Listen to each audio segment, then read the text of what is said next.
What's up, everybody, and welcome to Team Chat Podcast. I am one of your hosts, Jarrett Wilson, and I'm joined by Rachel Mogan. Hey. And Zachary Parks. What's going on? So we're here again for our second episode, and we're going to be talking about a slightly controversial subject. We're going to try real hard not to F it up. Try real hard.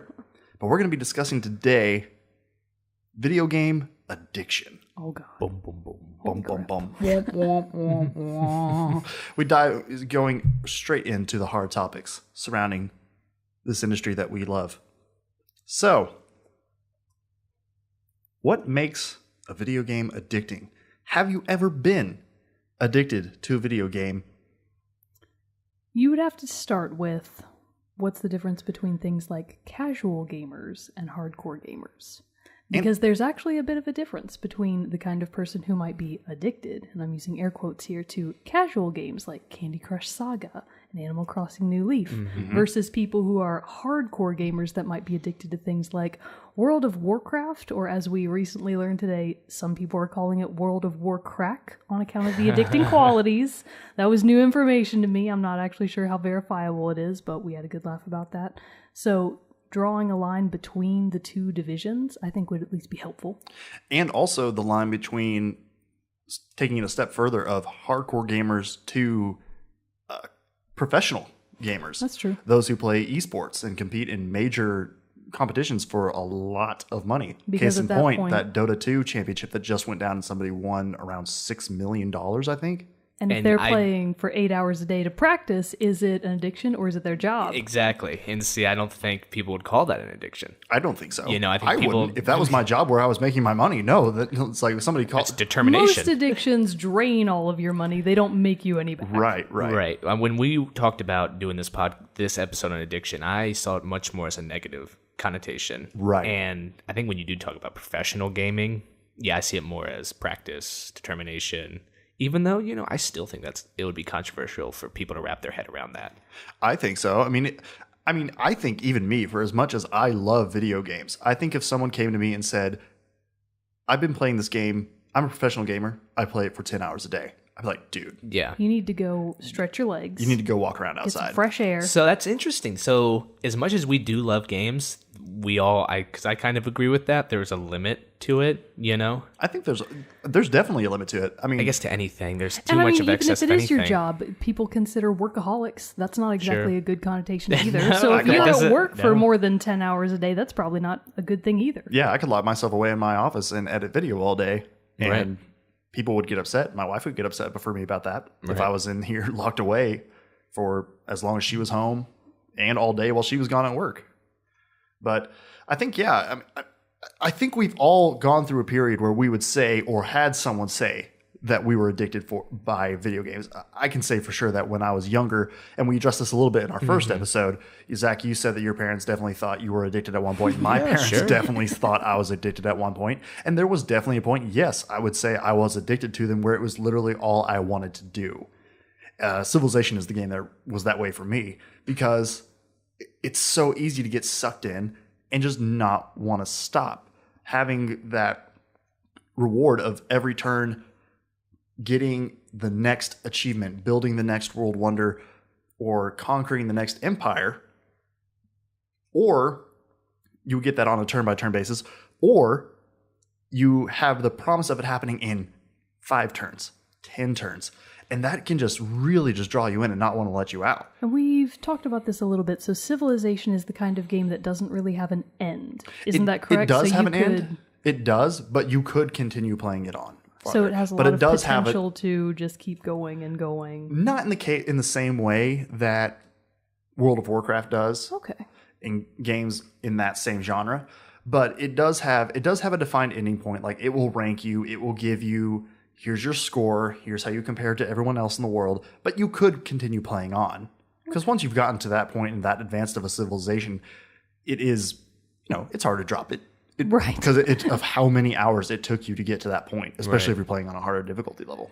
Well, those kind of games remind me of, maybe if it's not exactly a game that doesn't end, but games that don't end. Like, you think about like Minecraft, or you think about a game that I used to love a lot, Roller Coaster Tycoon. Do you guys remember that game? Yep. Universes that kind of need constant attention if they're always evolving. And I think that's something you're going to see a lot in the future of games. There's a game coming out called No Man's Sky, which is, have you heard of it? Have you yes. seen That one is going to be the I next. think that's going to be. it looks amazing. It looks fantastic. I will admit that I have some trouble buying into the premise of there is no premise other than you just explore. But I think, yes, for the people who, and I may be totally wrong, and that's the premise of the game. Just from what I've seen, that's what I feel like it is. You go and explore this limitless galaxy. I mean, if that's the whole point, I am on board. I am in it just to explore. I will just fly around space It looks forever and ever. It looks like a very beautiful game. The gameplay looks engaging. I kind of see what you're saying, though, because with a game like Minecraft, which a lot of people love a lot, obviously. I mean, I actually can't believe we didn't think of it until just now. Good, I was catch. Good catch. I was Zach. thinking Good about it catch. when we were talking about addicting games, because that was a game that I played a lot of. And I kind of look back and I'm like, why did I play that so much? And that's kind of, and it's great. Like, listen, I had a lot of fun online playing that game, building my house and mining, but you are down in like a cave pickaxing like for diamonds, and you do question like your choices. And And I mean, isn't that the whole point of an addiction? Why are you doing something? So could it be that, maybe it wasn't just the game. Maybe it was that you couldn't literally put it down and you look back on it now and go, why did I do that? But at the time, your brain was saying, yeah, you should stay in the mine. Right. Keep doing some more pickaxing. You're going to need more materials. Because it's the promise of some reward. You don't know what that reward is, but I guess in that case, diamonds, but you still don't know if you're going to get them and how long it's going to take you to get them. Right. I never got into Minecraft necessarily. My nephew plays it a lot and he loves it. I mean, a lot of people love it. And I can understand the appeal. I think it's the same as building a virtual Lego set in a sense. And I loved Legos as a kid. You're just doing it on a screen instead of in a physical form. Good point. Right. So but at the core then, I don't see a problem with Minecraft because it is a game that promotes imagination. If you've seen some of the things that people create, I saw one that was the whole city of King's Landing from Game of Thrones. Oh, yeah. And somebody built it in Minecraft and it looked amazing. Right. It's remarkable stuff that you can do. And yeah, I agree. A game does not have to have a point necessarily. No. But maybe I prefer that. See, I would say that if there's any one game that I personally am addicted to, and I might actually be, I might have a problem. I might need that helpline a little bit later on, would be Animal Crossing New Leaf. So the Animal Crossing series has been around for quite a few years now. It's a Nintendo installment. No one else here at this podcast has a Nintendo 3DS. They didn't even know what Spot Pass was, people. I had to explain it to them. It's a cool thought. I like it. Startling. So Animal Crossing New Leaf, for those of you that also don't own 3DSs and don't know about it, it's really just a game that's perpetually on Zen mode, in that you are the mayor of this little town and it's your town, and there's a set number of villagers that you can or cannot have, and you just go around and you do very simple things like plant flowers, build public works projects, clean up the beach of trash. It's just the most basic standard kind of stuff that you can think of. And the thing about it is, this is a game that technically has no real goal and no end. Animal Crossing mirrors the real world calendar.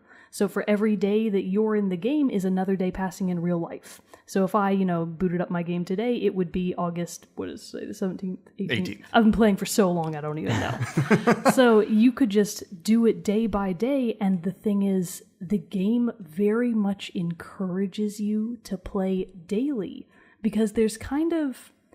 I'm reluctant to call it a threat in such an adorable game, but there's a chance that if you don't play for long enough, villagers that you might love, that you might have relationships with, can move away in your absence. And I know of other people that play Animal Crossing all the time, and then they come back one day, one of their villagers is gone, they decide they're never going to play again because they're heartbroken. And it's not the kind of thing where you can get a villager back. So in Animal Crossing, like, what is the draw for you? What do you get out of playing it? Is it just the relaxation of being able to unplug and just... That's exactly it. But like, I love blowing people to smithereens in Unreal Tournament as much as the next person. It's great. Blood and guts and gore and all that good stuff. But Animal Crossing, especially if you're, I don't want to say a real adult, but if you have a stressful day job or something happening in your life that requires the majority of your attention, being able to unwind at the end of the day with a really simple, straightforward game where nothing can go wrong. The worst that can happen in Animal Crossing is someone might move away, and that's the extent of it. So it's just there are daily tasks that you can do every day that just kind of maintains the game. So really, Animal Crossing, a big part of it is maintenance, because seasons change. Maybe I want to re-landscape my entire town for fall to match with the fall colors and seasons. So the ongoing aspect of it is very strong, and I'm not exaggerating when I say I have probably played at least once per week for a year and a half straight. At least once, and really more like 3 to 4 days per week. More like 7 days. More like 7 days straight, all of the days. And I feel like that's how a lot of mobile games, especially, are set up. They are the ones that are going to pull you in and keep you in for long periods of time, because a lot of them are full of, they're free, but to really get ahead and be good, you got to pay, which bullshit. drives me crazy. But one game that I have had on my phone and played for a very long time, a very popular game, is the Clash of Clans. Oh. Now, but I have not. I was going to say I haven't paid any money to it. I have, but I've only paid. I think I bought an extra builder, and it was $5 or something like that. See, this is how it starts. I've only paid Right. $5 so far, but let me justify my $5. Hold on. No. But the thing is, I met a guy, and I was talking to him, and he said that he has spent.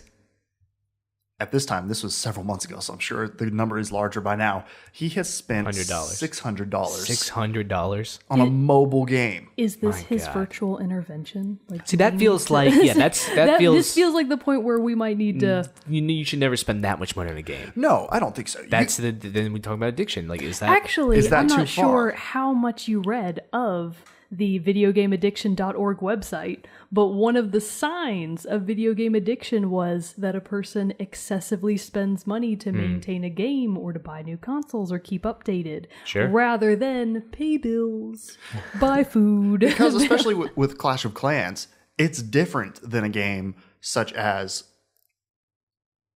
StarCraft or I'm trying to think of, or any other game that is League of Legends that is now a esport game. You can't compete against other people. You can in game with the clans and the clan wars, but you cannot have a tournament environment with that because of how the battling system is set up.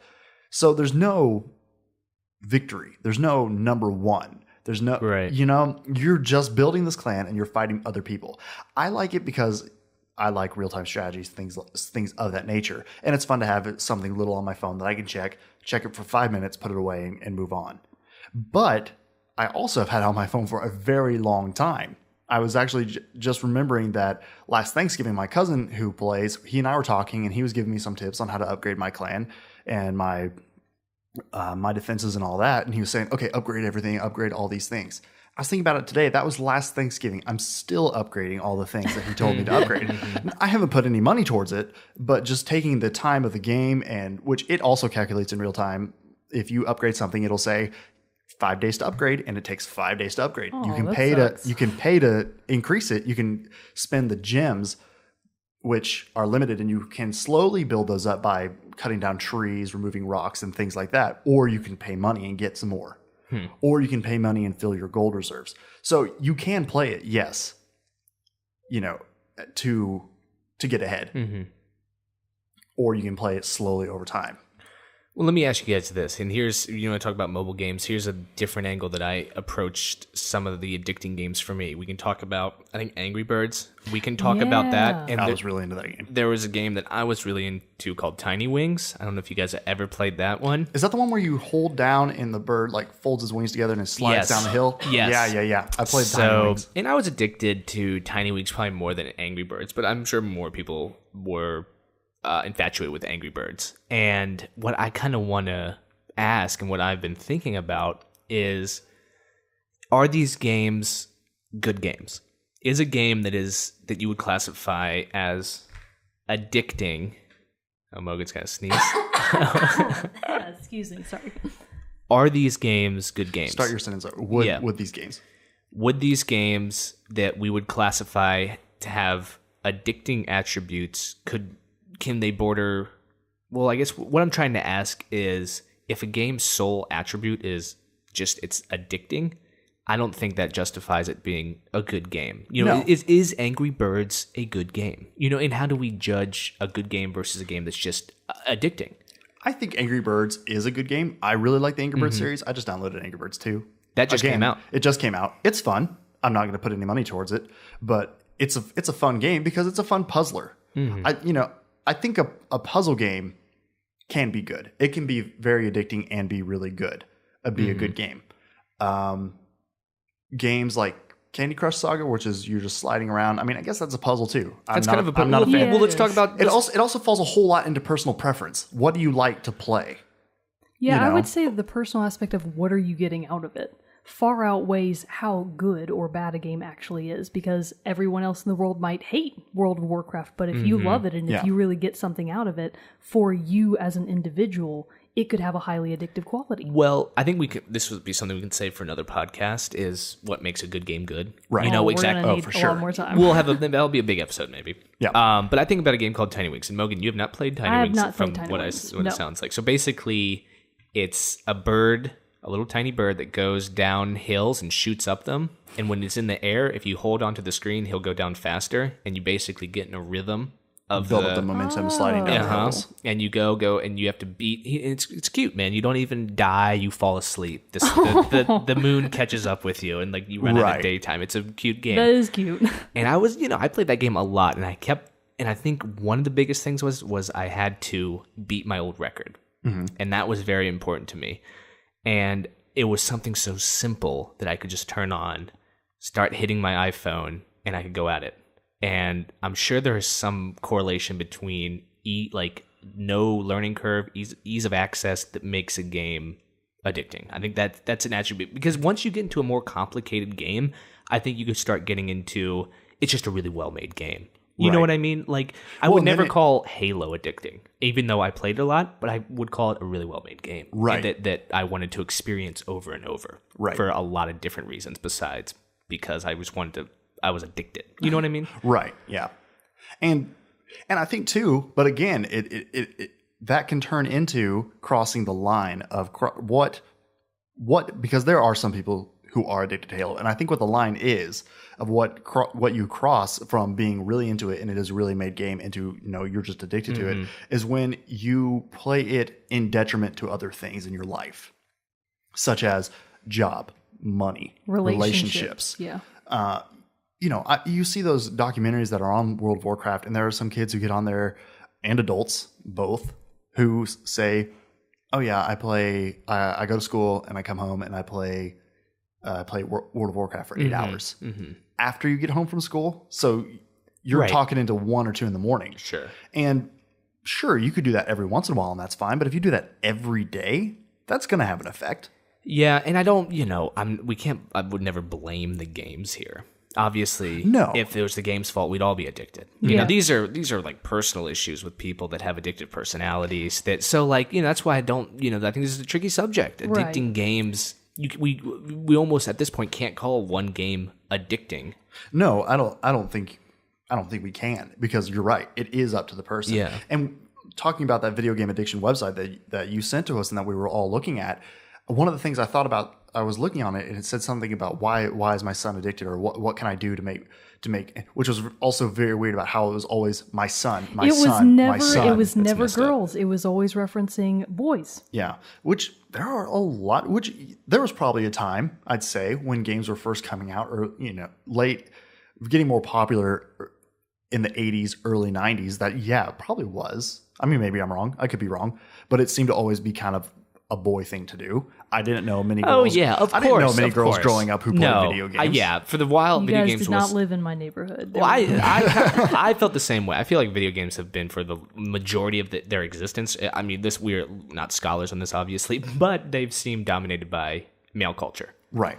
That is obviously, I think, changed drastically in the last 5-10 years. It has. Mogan as an example. I was about to say, we're about to get into a fight. I'm going to have another podcast episode just for this one eventually. Oh, that would be a good one. What's interesting, I also think, is that in reference to the videogameaddiction.org website or whatever, a lot of it was referencing not only boys, but children, which is really interesting because if we're talking about the actual ability to maintain an addiction in terms of video games, the equipment, the electricity, the internet connection, all of those things cost money that a child would presumably not have access to. So the question is it really them, or is it a fact of, well, their parents provide them with all of this? Are they enabling the addiction? Because if you're a parent, you have the ability to cut your child's access off to video games. I'm not saying that's a good thing. I would have been horrified if that had happened to my child. But you do, as a parent, most parents have that power. So the question is, are they just allowing it to happen? Or would taking away the actual access solve the problem or make it worse, exacerbate things? Right, and that was my point, that, yeah, a lot of it can be controlled. My parents, when I was growing up, they put a limit of I could only play for 30 minutes a day, and I had to ask. It wasn't a given privilege. Yeah, I know. What can you do in 30 minutes? Yeah. But it was not a guaranteed privilege for every day. I had to go ask, hey, is it okay if I play? You know, yeah, okay, you can play today. No, today, I don't, no, not today. And I think that was good. It also then, whenever I was at friend's house and didn't have the opportunity, didn't have that restriction, I went a little crazy. But I mean, it was very brief.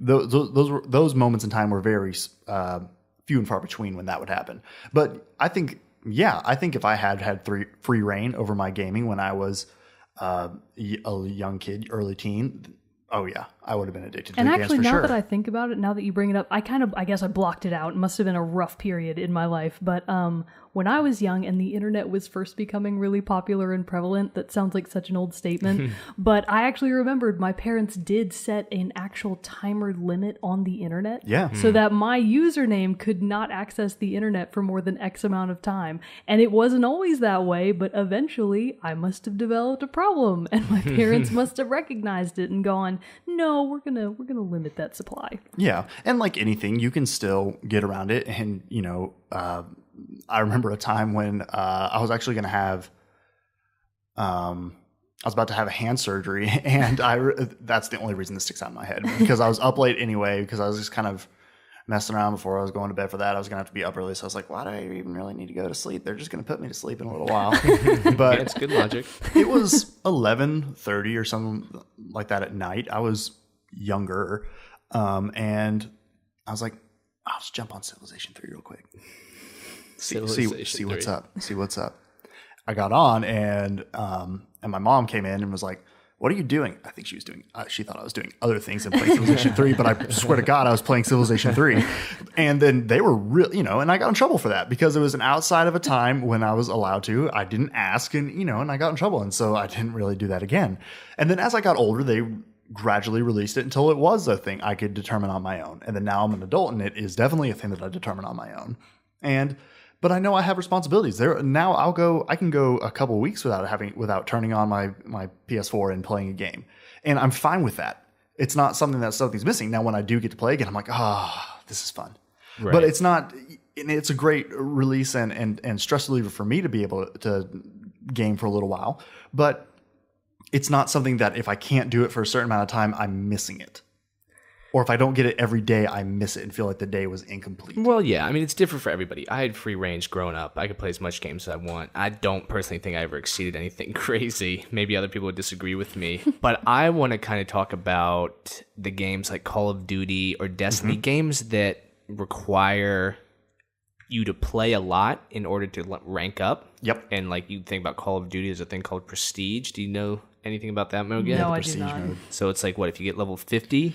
If you achieve the highest rank, which varies from game to game, sometimes I think one of them it was level 70, others it has been 50 or 60. Once you achieve that rank, you can go to Prestige mode, and it starts over. Oh, and whole game, period? Your multiplayer. Oh. Your multiplayer and what rank. you've unlocked and things like that completely go back to zero. So the game restarts for you, and everyone does it. And you go Prestige 1, 2, 3, 4 to 10 or something like that. And you get special medal each time you do it. Right. And so this is what I was kind of touching on. This is like the other side of the coin of what I was touching on before. Games like Call of Duty that do that, or Destiny, there's going to be a tricky one. Because that's what Destiny's built around. That's what kind of it's built around. And I think in the case of Destiny, it lacks in a lot of other facets of the game, story-wise. I mean, the gameplay is great, but there's a lot of stuff, in my opinion, that it doesn't fulfill. That I was definitely hoping it would. There's a lot of hype around that game, and it turned into something that you go out and kill enemies over and over and over, and it's not entirely difficult for you to get better guns,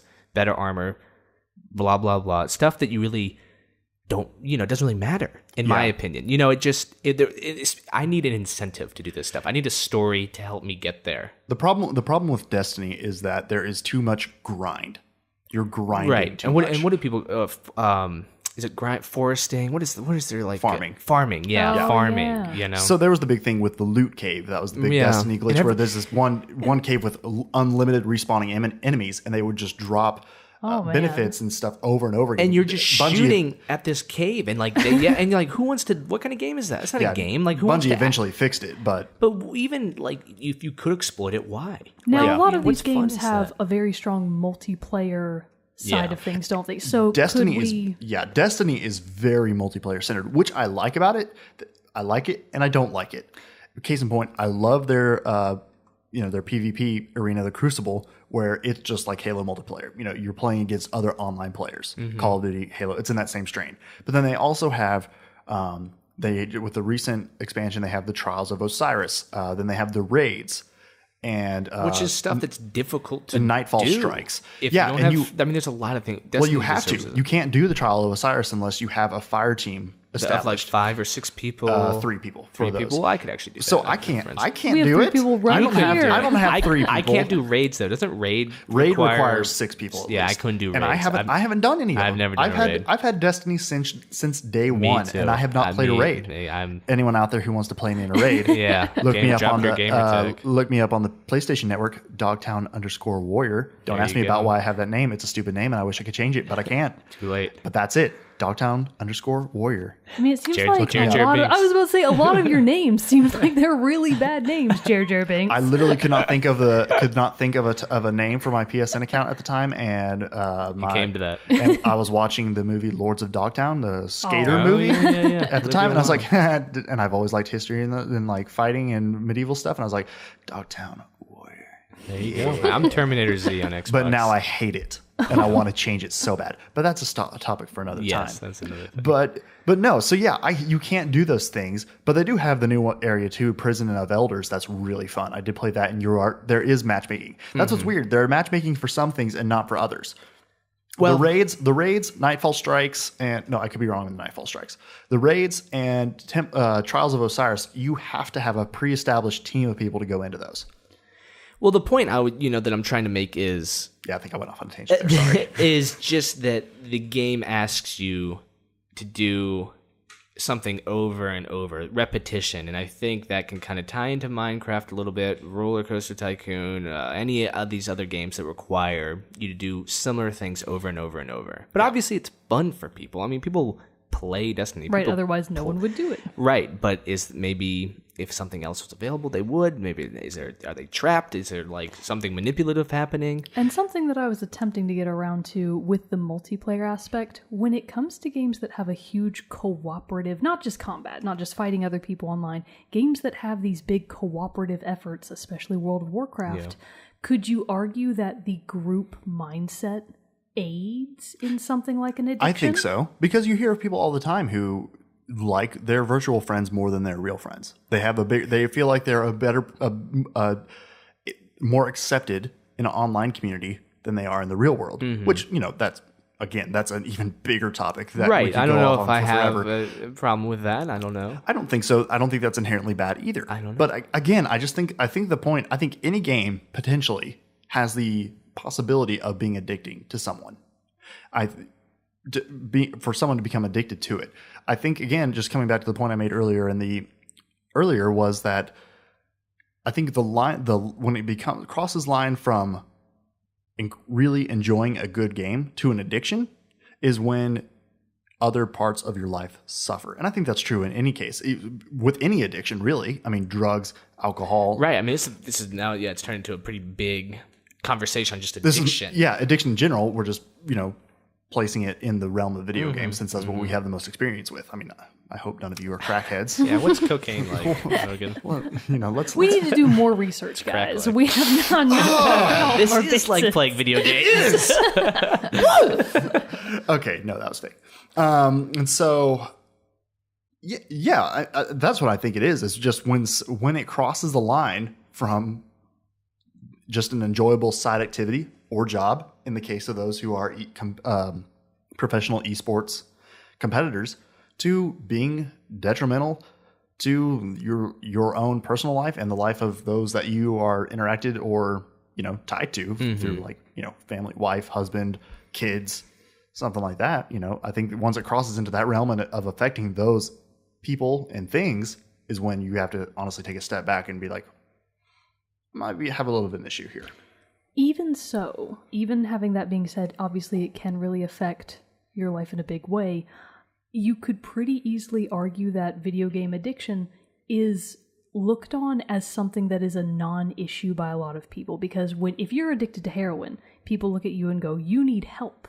Yep. But if someone looks at you and they go, oh, you might be addicted to video, or if you say, I'm addicted to video games, people might just literally laugh and go, nice try, just turn it off. Yeah. So in a lot of ways, I feel like the problems that some people have with possibly having a video game addiction aren't seen as real, and I'm using air quotes here, a real issue, because the public perception, I don't feel, has gotten to that point yet. And yeah, I think you're touching on the public perception of just video games in general. That's a lot of people, if you're not in it, then from the outside, it just looks like a silly pastime. So Yeah. if you looked at someone that, really pale, maybe hasn't gotten outside much, maybe looks like they haven't eaten or may have eaten too much, you might go, well, they can just turn it off anytime. So can they? Can they just turn it off anytime? Or is it that the public just isn't recognizing that it's becoming more of an issue? See, I don't know. I don't, when you spill it out like that, I don't think I've ever been addicted to video games. I think I almost say it as a and I feel like humor. that's how most gamers would also describe it, like, oh, I'm addicted to Pokemon, and they don't mean it in the negative aspect. They mean it in the fun aspect. Yeah, Right. They mean it in the, I really love playing it. It's a great game. I enjoy spending my time in it. Not, oh God, I've been Right. awake for an hour and I haven't played Yeah, Pokemon nobody's yet. addicted to heroin going, man, I'm so addicted to heroin. It's Yeah. just the best. Yeah. Yeah, I don't know. It's this is such a large conversation, but I don't know if I've even met anybody that I've been like, they have a serious addiction to video games. And we're all not that gamers, and I don't think I have either. I No. I don't know what qualifies as that. I don't, maybe because they never come outside. I was going to say, maybe just because we've never actually Yeah, met I them. don't know. Because they do not come out of their homes. No, I don't know if I've met somebody who's addicted to it. I mean, because, I think a bigger part of this conversation could just be what the social attitudes towards gaming are. And I think those are being more developed as time goes on, because I think just now gaming has been a big thing for a lot of people's lives for a while. But I think just now, especially with the rise of esports and things like that, is this actually, the public, I'm losing my train of thought. Let me try that again. The public opinion of gaming and gamers as a whole is still evolving. And so I think as it gets to a point, I mean, you hear those news stories of the people in the internet cafes in China and Taiwan who straight up die because they're playing for almost days on end without stopping, without eating. Right. Because they just have to play this game.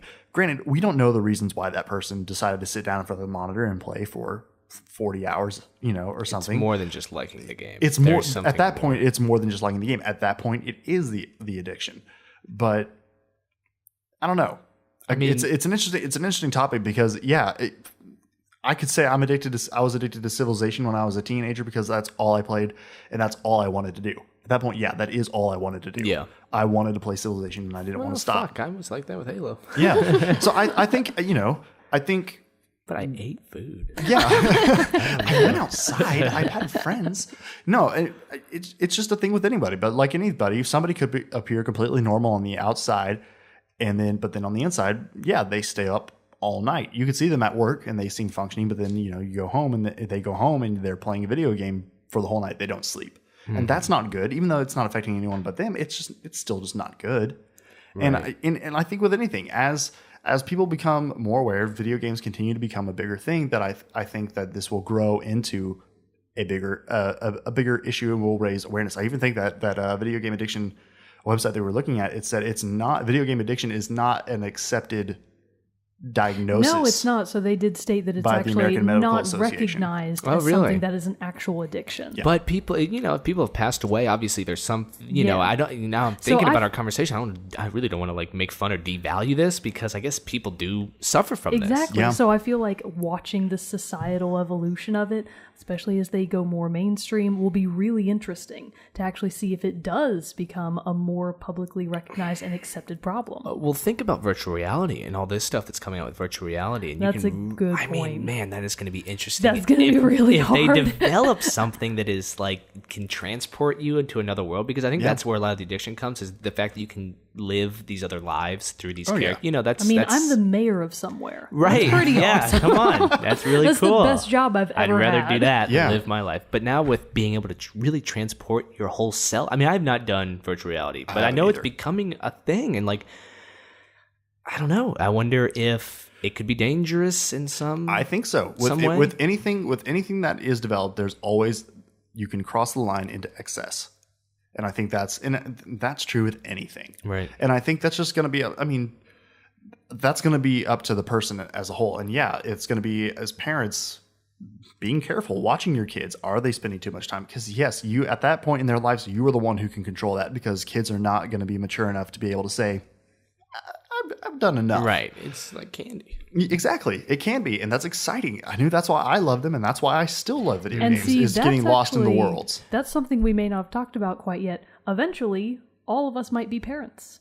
What if you have a video game addiction that you then pass? Addictions can be hereditary. I've definitely talked about this with my wife, because we're at the point where we could have a kid potentially any day. Who knows? But not quite yet. Literally tomorrow. Let's we want to hold off just a little bit longer, but it could come up, and that's what we've talked about. It's just like being in knowing this is an area that I myself have been. I'm even setting rules of like, no, I don't want my kids to be able to play them until this long. Yeah, I'll probably set time limits for my kids. And there will be days where I'll be like, today let's play. And let's play some video games together.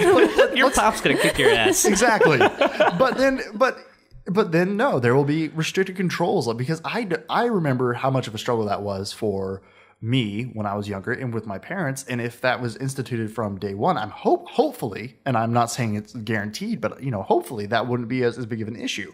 And hopefully the same type of restraint would be able to be passed on to other areas with, working. Hopefully not drugs and alcohol and smoking and stuff like that too, but that they would be able to discern and have this awareness of when enough is enough. And I think that's the biggest point to get across. And the biggest way to combat this addiction and any addiction is just, except I'm not saying it's okay. God, this turned into a huge discussion about addiction in general. Not that's necessarily good though. video I think games. that's okay. I think we're touching on a real thing. And what I want to point out, I think with us is at this point in our lives, and I'm not sure when this developed or how this will develop for future generations, but I think when we play video games, at least what we've talked about in the previous podcast, we are paying attention to, quote unquote, the artistic merit of it. We talk about the soundtrack, the art direction, the game mechanics. Yep. And so when we, kind of like what I was saying before, when we say we're addicted to games, a game that we really like, it's because I think we're paying more attention to these components of it and how it was made, how it was developed. And I think that is not only a good thing, it's like a necessary thing for, I don't know, for imaginative growth. Yeah, I think it's a great thing. Yeah. And I wonder if that's a way to combat this. I think addiction is very mindless.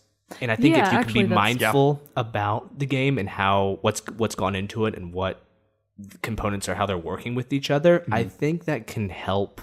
Because then it's less of an addiction and more of an appreciation. Yeah, it changes a little bit. And these are tricky words that like can get thrown around a lot. And the line really isn't clear. It's not. It might become more clear in the future, but for now, it can be quite blurry. Well, and that's what I was saying about esports. These are people who are doing this as their job. They can make money at it. They're not just sitting in their living room in the dark playing this for shits and giggles. Right, you can't really wag your finger at them. No, because they're trying to make their living. Right. That's how they chose to make their living. Some guy out there is out farming crops. This guy's writing code. This guy's playing video games. Right. And you can't say, no, that's these bad. two are doing a job, but he's addicted. You can't say that. Yeah. No, and it's the same thing.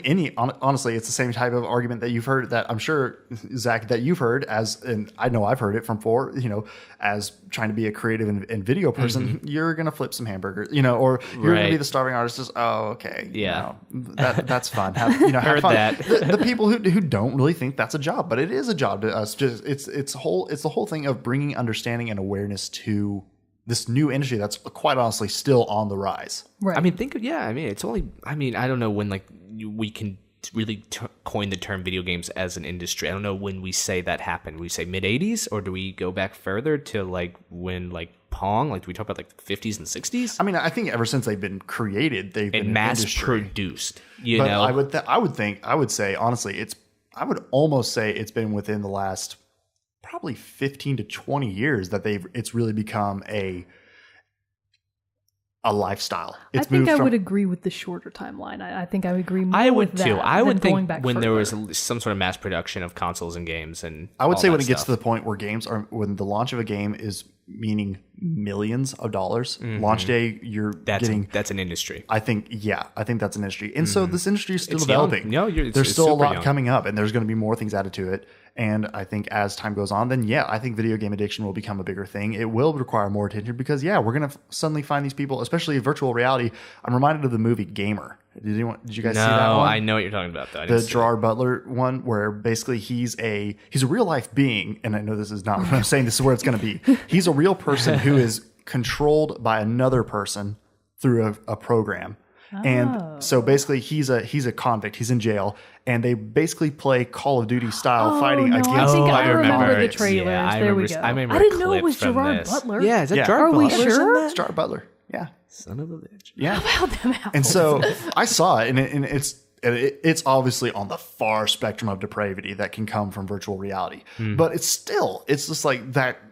I'm not saying that's going to happen one day, but still, it's just I like was gonna with say, any- those are questions we should be thinking about now as a society before things. Totally off Exactly. topic. I listened to some other podcasts, and I think one of them was the Tim Ferriss show, and they had a scientist, a neurosurgeon, come on talk about. A real neurosurgeon or like a fake one? I think he was a real neurosurgeon. Nice. But he was talking about. He was talking about like Bill Gates. And he was talking about his own concerns, and he was like, "It's no longer. It's like kind of like global warming when they talk about technology catching up, and like you talk about the Right. what is it called when it's like the point."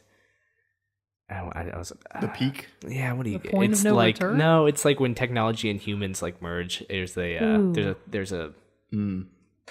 I don't know. I know what you're trying to say, but no, I can't. I think of wish the I word wish for I it. was None of more us can get the intelligent, vocabulary but word. obviously I don't know what I'm talking I'll just about. hitting blanks right I'm here. gonna fire it off later on. And but he's like, it's real. Like people are really concerned about like this will happen. There is how fast things are moving. And I know we're getting a little off subject here, but how fast technology is moving is a real concern for a lot of people. That's all. That's the point. It's kind of the Jurassic Park complex. Even though you can do something, should you? Yeah. And so, and I think that, video games presents a lot of, especially with virtual reality, because if the virtual reality is better than the reality you live in, you're going to spend more time in the virtual reality. Yeah. That's the solid truth to that. That's what's going to happen. Especially if, think about No Man's Sky, if that was virtual reality. Ooh. I mean, just as Would you leave? Just as it is on its own sounds, sounds like that's a solid. Would you leave? If you could fly a spaceship around, and you felt like you were tough to in leave. it, Yeah. And especially as it goes on, I'm sure they're going to create more rooms that are equipped to handle, to give you more sense than just the looking around and movement, Well, in games, I think, and man, we were really talking about a lot of different things here, but I don't mind it because they're all kind of interconnected. I think games, being that they incorporate music, art, they're like interactive movies. I really think they are becoming, if they not already are, the ultimate experience. You know, I think you could argue experience a game in a totally different way than just a symphony or just a movie. you kind of combine all that stuff together, and you have control over what happens and how it happens, especially with new games coming out being these open sandbox games where anything can happen, and you kind of, you know, like back to No Man's Sky, you find the planet and you're the first one there and you discover everything. It's becoming the ultimate experience over movies, music, all this stuff. It's kind of combining everything. Yeah. And so I think they're only going to take that steps and steps further with virtual reality and completely, like, maybe you're not far off from the Gerard Butler movie. They're going to be hope to God not, because that'd be terrible. Give it 100 years. But I mean, think about too the I don't know if you guys watch Star Trek at all, but they had the holodecks, I believe, is what it was called, where they could basically program into the computer any type of environment or time period that they wanted and go into it and be in that period as if it was their own world. I mean, it's pretty amazing they did their jobs at all. Because I'd be in there all day. Because if you had that capability, how could you not use it? Mm-hmm. Yeah. So, I mean, it's going to be interesting to see, especially how these technologies of virtual reality and things are built up. But but you know, it's going to be, it's just going to be interesting to see where all that all goes. And I think as that grows, the possibility of addiction and all that is going to be up, probably going to go up. And and hopefully that this becomes a thing that is becomes more widely spread accepted, and that this is an issue. I mean, I know there are the people out there who are addicted to these games and stuff. They may not say it, you may not realize it, but they are. And it's a bigger thing. As a gamer myself, and I think I speak for all three of us here, that is something that concerns us. This is something we love, but I mean, God, I would never want it to see it destroy somebody. No. And I would not want it to see it destroy myself. And so, I think as time goes on and these things grow, it's up to us and the gaming community as a whole to be there, not us three specifically. No, just us three. We're going to be the community on video game addiction. But just for the gaming community as a whole to hold each other accountable and to keep it where gaming stays a fun pastime or job for those who want it to be their job, and that it continues to grow and become accepted by everyone and to be something that everyone can legitimately enjoy.